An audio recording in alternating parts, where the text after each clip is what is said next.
Hello and welcome. I am Dr. Gloria Andrade and it is a pleasure to be here. Things have changed as a result of the coronavirus pandemic. We hope you and your loved ones are safe.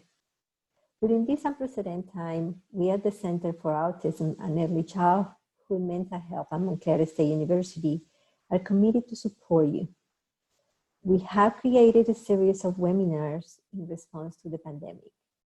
We would like to offer a regulating, relating, caring, and learning experience that reaches out to child care providers, teachers, social workers, healthcare providers, parents, and anyone else who is in contact with children during this crisis. We are recording these webinars to provide information and insights to better understand and respond to infant, toddlers, and young children at times of heightened stress and trauma. Today, I'm going to elaborate on the topic of telepresence, the new challenge. Physical distancing across the globe due to coronavirus has created the need to connect virtually using Skype, web conferencing, FaceTime, Zoom, and any other means available. With this expansive use of mobile and video devices, now more than ever, it is important to understand how the use of these technologies is creating new challenges in our connections as human beings. We are asking you to share this information with others. However, these webinars are not for sale.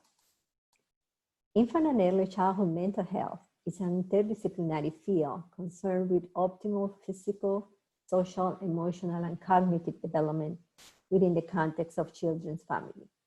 At the center, we believe that emotional and relational well-being is the foundation of developmental and educational progress. On today's presentation, Telepresence, the new challenge, I'm going to address the use of technology and its benefits, where does attention goes, exhaustion is real, and how to facilitate telepresence. The use of technology. While many of us are still perfecting the use of technology, we are finding many good things about it. Being able to engage in conversations and learning is providing us with appreciation about the support and information exchange that is taking place in these platforms. We are doing our best to take advantage of it. Virtual groups are serving multi-purposes. Among them, saving many people from feeling isolated. No matter whom you talk to, we all have this thing, COVID-19. We are going through at the same time, and we are able to talk about it.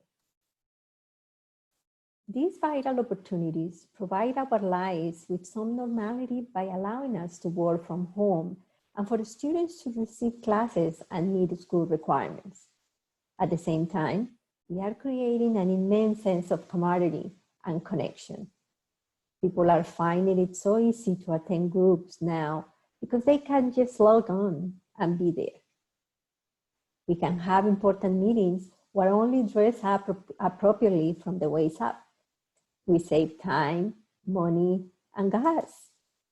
And sometimes our children and beloved pets can be part of the meeting. If we are the host of the meeting, we have the privilege to mute or remove a colleague in a way that will never be socially appropriate in person. We have more control and predictability about starting and stopping meetings. So, what is telepresence? It's that ability to arrive and be present while attending to online activities. So, if there is some way to ease the disconnected connection that becomes present when I feel overwhelmed, how can I foster a better balance of connection? So before answering these questions, let's explore where does attention goes when we are using virtual contact. There is a different quality to our attention when we are online. Since we cannot gather information from a full range of body language, we are hyper-focused on few available visual cues. If we are with several people online at the same time, we are simultaneously processing visual cues from all those people, and perhaps from a handful of their pets and children too, in a way that we never had to do when we were face to face. It is a stimulus-rich environment. Perhaps we are totally distracted and checking an email while we are supposed to be conversing or listening to a colleague or relative or a friend. Neuroscientists from Florida Atlantic University demonstrated that a person's gaze is altered during telecommunication if they think that the person on the other end of the conversation can see them. People are very sensitive to the gaze direction of others, and even a two-day-old infants prefer faces where their eyes are looking directly back at them.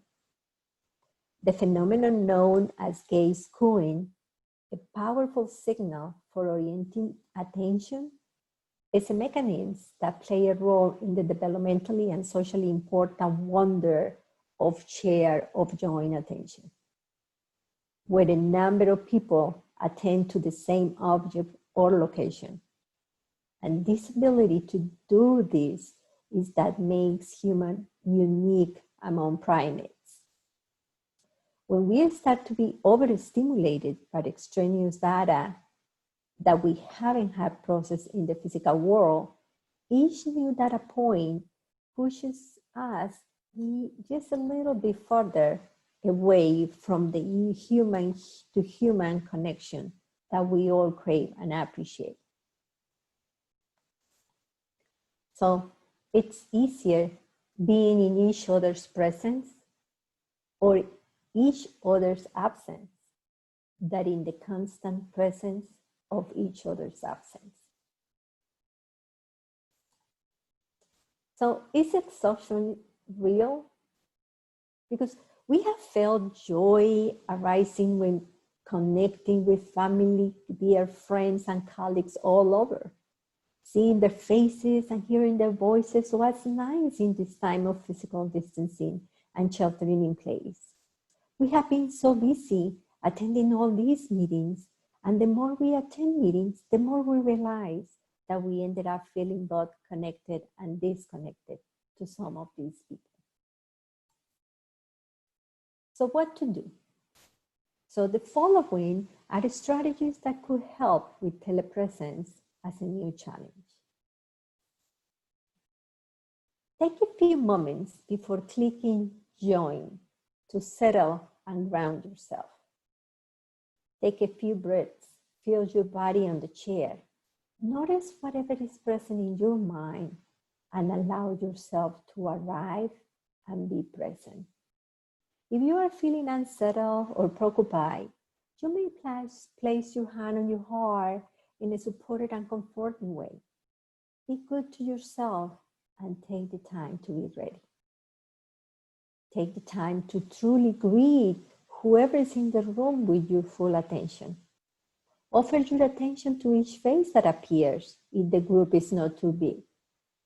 Give yourself a moment to look at each person to make an impression on you. Give yourself an opportunity to feel what it feels like to be in the presence of another. Be present.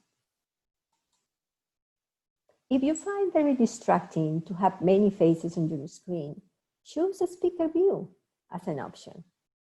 Speaker view allows you to give more attention to the one person who is speaking than the others on the periphery. Tracking an array of 24 or more faces on the screen can be a challenge. How many of us like multitasking? Oh, resist the urge to multitask. Multitasking requires putting additional effort into attending to anything else and missing the moment. How many of us have to admit that we are multitaskers while on Zoom? Many times we read and fire up several emails while also sitting in a meeting. Maybe we need to let it go a little bit of effort and let your attention rest more lightly and lovingly on what is before us and who is before us. We can periodically easily ease up our focus and look out of the window behind our screen, or just soften our gaze by taking an array of faces on our screen to see without looking and without having to analyze or scrutinize any of them. Try to take measured breaks between sessions. Keep water next to you or any snack if needed. Give yourself 10 minutes to write notes, run to the restroom, get a drink of water, settle and decompress. Quite often, when Zoom meetings run back to back, makes the connection more challenging. Encounters become more casual, and we are bumping into each other with no connection. You need to take care of your attention and energy and take a refreshing pause. Remind yourself periodically that this is a new place between presence and absence that we are learning how to accommodate as we go forward into the uncertain future. It is both better than absence, not quite as resonant as presence. Let's see if we can simultaneously refrain from high expectations without dismissing the clear benefits of online communication. Be patient with technology, with yourself, with others. This new way to communicate is going to present a challenge that are going to test our patience. Poor connection, having no control on what others are doing when presenting or talking, background noises, unexpected interruptions, all those are going to come and push our buttons. So watch, wait, and wonder. The new normal in our lives includes telepresence. Let's find a way to assimilate this experience into a full spectrum of our interpersonal experiences. Let's be present to absence without becoming absent to presence. It is worth it to develop this new capacity. We hope you enjoyed this webinar and that you will take the time to watch the whole series. The MSU Center for Autism and Early Childhood Mental Health is a thought leading center focused on infant and early childhood mental health and developmental differences. If you have any additional questions, please contact us at the email or phone number included in this slide. Be safe, and we are looking forward to seeing you soon.